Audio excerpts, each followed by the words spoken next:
Assalamualaikum dear students, hope you all doing good. Dear students, in previous lecture we have started unit number 5 and discussed about element. Today we continue with the same unit and our today topic is metals and non-metals. Students, हमने previous lecture में element को discuss किया था. It is a material made up of only one type of atom. यानी कि ये एक ऐसा मटीरियल है जो सिर्फ और सिर्फ एक जैसे एटम से ही मिलकर बनता है, जैसे कार्बन, ऑक्सीजन एक्सेट्रा. स्टूडेंट्स, हम एलिमेंट को फर्दर 3 ग्रुप में डिवाइड करते हैं: मेटल्स, नॉन मेटल्स एंड मेटोलाइट्स. अगर हम मेटल्स की बात करें तो मेटल्स की कुछ एग्जांपल्स हैं हमारे पास: magnesium, aluminium, copper, gold, silver etcetera. अगर हम नॉन मेटल्स की बात करें तो नॉन मेटल्स में बहुत सारी हमारे पास गैसेस आ जाती हैं, जैसे हाइड्रोजन, हीलियम, नाइट्रोजन. इसके अलावा सल्फर है, क्लोरीन है, आर्गन है एंड एक्सेट्रा.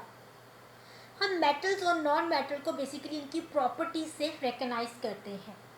ठीक है स्टूडेंट्स, आज के लेक्चर में हम जस्ट मेटल और नॉन मेटल को डिस्कस करेंगे और हम इनको कंपैरिजन के साथ डिस्कस करेंगे ताकि हम दोनों को अंडरस्टैंड कर सकें, दोनों में डिफरेंस भी क्लियर हो जाए.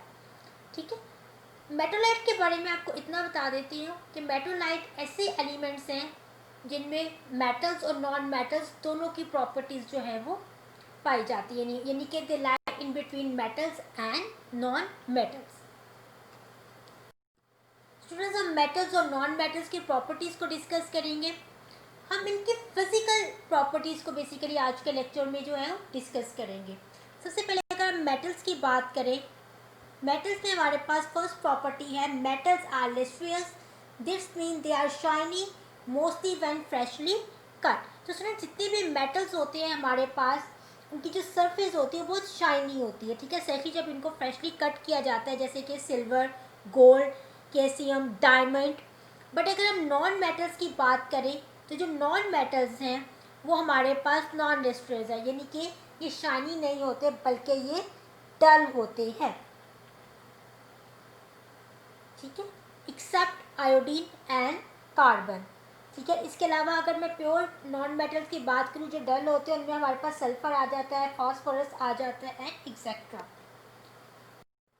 नेक्स्ट स्टूडेंट्स, हमारे पास मेटल की प्रॉपर्टी है metal are generally hard use for making many machinery, building etcetera. Usually जो मेटल्स होते हैं स्टूडेंट्स वो हार्ड होते हैं. ठीक है, इसलिए हम इनको बहुत ज़्यादा हैवी पार्ट्स बनाने के लिए, बिल्डिंग्स बनाने में यूज़ करते हैं, या फिर कुछ मशीनरी के पार्ट्स जो है उसको बनाने में यूज़ करते हैं, जैसे कि हैमर है. ठीक है, इसके अलावा आपकी मशीनों के बहुत से गियर्स हैं.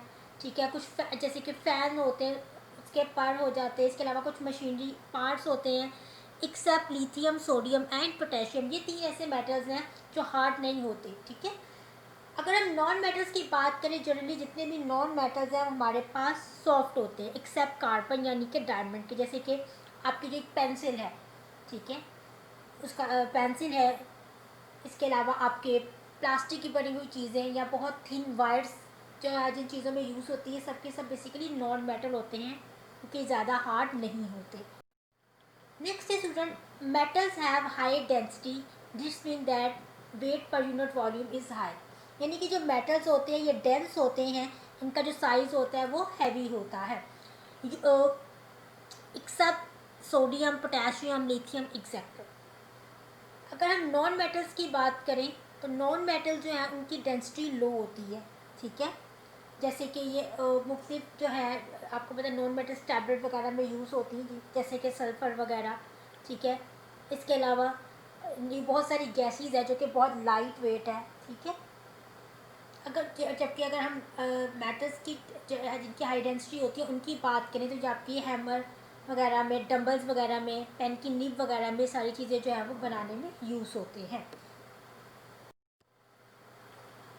जो सर्टेन मेटल्स होते हैं वो are good conductor of heat. ठीक है, इसी वजह से हम इनको बहुत सारे कुकिंग वेसल बनाने के लिए जो है वो यूज़ करते हैं. यानी कि हमारे जितने भी कुकिंग वेसल हैं मोस्टली मेटल से मिलकर बनते हैं, जैसे कि silver, iron, steel etcetera.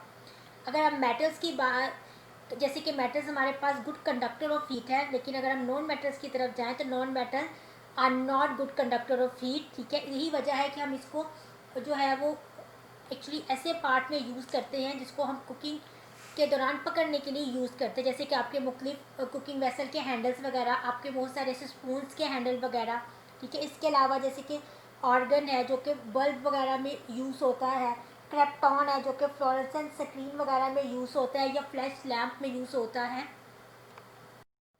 Next है students, metals are good conductors of electricity, they are use in making electrical wires and cables. जो मेटल्स होते हैं उनमें क्वालिटी होती है इलेक्ट्रिसिटी के बहुत अच्छे कंडक्टर्स होते हैं, इनमें से इलेक्ट्रिसिटी इजीली पास होती है। इसके अलावा यही वजह है कि बहुत सारे वायर्स वगैरह बनाने के आपकी बहुत सारी मशीन्स के अंदर की जो वायर यूज़ होती है उनमें यूज़ होते हैं, ठीक है। कॉपर कलर की आपने अक्सर वायर एक देखी होगी, वो बेसिकली मेटल ही होती है।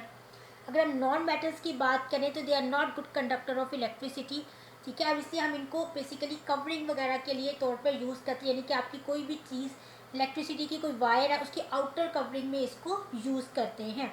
जैसे कि आपके पास है क्लोरीन है, ठीक है, जीनॉन है, जिसको हम मोस्टली फोटोग्राफिक फ्लैश वगैरह में यूज़ करते हैं, ठीक है। या फिर ऐसे इंस्ट्रूमेंट में यूज़ करते हैं जिनकी जो जैसे जिनमें से रेडिएशन निकल रही होती हैं।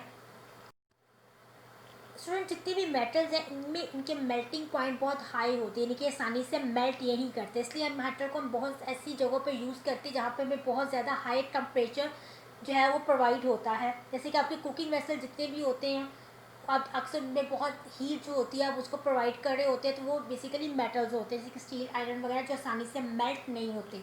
जबकि जो नॉन मेटल्स होते हैं उनके मेल्टिंग पॉइंट बहुत लो होता है, वो आसानी से मेल्ट हो जाए, जैसे कि ग्लास या प्लास्टिक वगैरह। अच्छा स्टूडेंट्स, मैं मोस्टली यहाँ पर यूजली का वर्ड कहीं मैंने बहुत सारी जगहों पे यूज़ किया, यूजली इसलिए यूज़ हो रही है कि जैसे कि जितनी भी मेटल्स हैं ज़रूरी नहीं है हर सब मेटल्स में ये प्रॉपर्टी हो, कुछ एक दो मेटल्स में नहीं भी होगी। इसी तरीके से नॉन मेटल्स है, मे भी सब नॉन मेटल्स में जो प्रॉपर्टी हो, लेकिन एक या दो ऐसे नॉन मेटल्स भी हो जिनमें वो प्रॉपर्टी नहीं होती। अब हम बात करें नेक्स्ट है मेटल्स आर मैलिबल, ठीक है, यानी कि आप इनको किसी भी शीट के अंदर बीट करके हैमर करके शीट में ट्रांसफ़र कर सकते हैं। यही वजह है कि आप इसको कार की जो है वो अपर सरफेस बनाने के लिए या कर्व सरफेस जो आपकी कार की होती है उसमें यूज़ होती है, फ़ैन में यूज़ होती है, फेंडर में यूज़ होते हैं।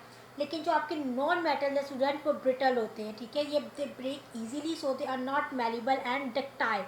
मैं आपको सिंपल एग्जांपल देती हूँ, आपकी जो कोक कैंस होती हैं अगर आप उनको हैमर करें या बीट करें तो उसी कोक को जो कि राउंड शेप में बॉटल शेप में आपके पास कैन है आप उसको आसानी से शीट में ट्रांसफ़र कर सकते हैं। लेकिन यही चीज़ आप किसी प्लास्टिक या वुडन की बनी चीज़ के साथ मोस्टली नहीं कर सकते, क्योंकि आप उसे करेंगे छोटे छोटे पार्टिकल्स में ब्रेक डाउन हो जाएगी, वो एक शीट में जो है वो ट्रांसफ़र नहीं होगी एक्सेप्ट कार्बन। नेक्स्ट है स्टूडेंट जितने मेटल्स में दे आर सॉनराइज, दिस मीन कि आप इसको ऐसी चीज़ों में यूज़ करते हैं जिनमें रिंगिंग साउंड प्रोड्यूस होता है, ठीक है। जैसे कि मोस्टली बेल वगैरह या आपके मोस्टली गैजेट के स्पीकर वगैरह में जो है वो ये चीज़ यूज़ होती है, जैसे इंस्ट्रूमेंट में जिसमें से आवाज़ जो है वो प्रोड्यूस होती है। जबकि नॉन मेटल्स की हम बात करें, non metals are not sonorous, ठीक है, जैसे कि आपके डिफरेंट कार्बन है, सिलिकॉन वगैरह। स्टूडेंट्स मेटल्स जो होते हैं वो मोस्टली यूजुअली सॉलिड स्टेट में होते हैं, ठीक है, except mercury and gallium etcetera. बाकी जितने भी हम मोस्टली सॉलिड फॉर्म में होते हैं, जैसे कि आपके आयरन है, रॉड है, स्टील्स है, ठीक है। अगर हम नॉन मेटल्स की बात करें, नॉन मेटल्स जो हैं वो तीनों स्टेट ऑफ मैटर में प्रेजेंट होते हैं, सॉलिड में भी, लिक्विड में भी, गैस में भी। लिक्विड में जो है वो जस्ट वन मेटल है दैट इज़ ब्रोमाइन, बाकी सॉलिड में 6 होते हैं और गैस में 10 होते हैं। जैसे और स्टूडेंट्स आज के टॉपिक में इतना ही, हमने डिफ्रेंशिएट किया है मेटल्स और नॉन मेटल्स में। It is an important topic, आप इसको अच्छे से एक बार अपनी बुक के पेज नंबर 44 से रीड आउट भी कर लीजिए, वहाँ पर डिफरेंस के साथ ये टॉपिक जो है उसको मेंशन किया गया है। अब आते हैं स्टूडेंट्स में टॉपिक से रिलेटेड असाइनमेंट वर्क की तरफ। आपने अपने टॉपिक से रिलेटेड जो है वो क्वेश्चन नंबर 2 और 3 है जिसको आपने लर्न करना है और अपनी नोटबुक पे मेंशन करना है। नेक्स्ट इंशाल्लाह स्टूडेंट्स हम नेक्स्ट लेक्चर में कंटिन्यू करेंगे। Take care, thank you.